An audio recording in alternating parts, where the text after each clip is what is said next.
So we have heard all the time about these broken men of no color whose mothers abuse them. We've seen them in the movies, the documentaries about it.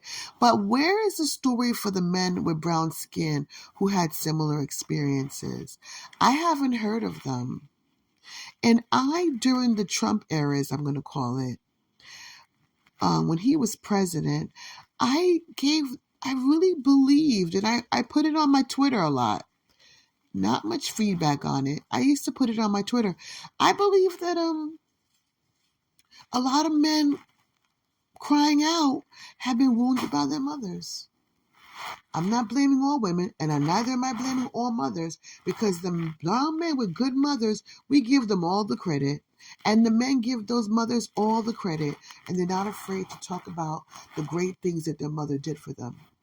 But these men who are wounded keep it to themselves, and they're spilling out all over the place with their toxic energy, really, and words spilling everywhere.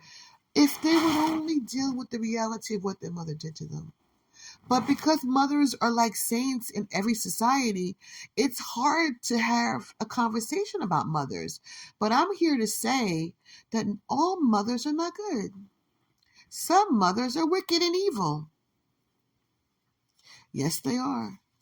Some mothers are extremely selfish. They abuse their daughters and their sons.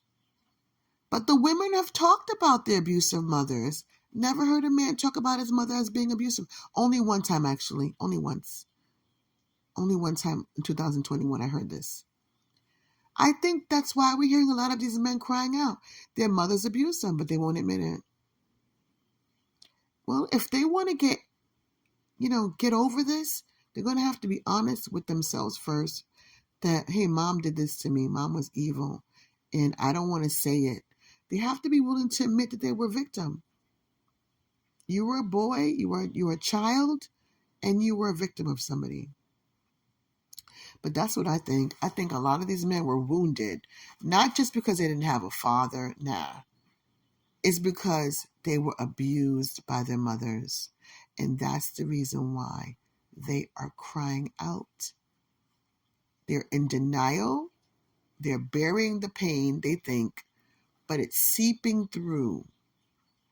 It's permeating their life, but they're pretending it hasn't.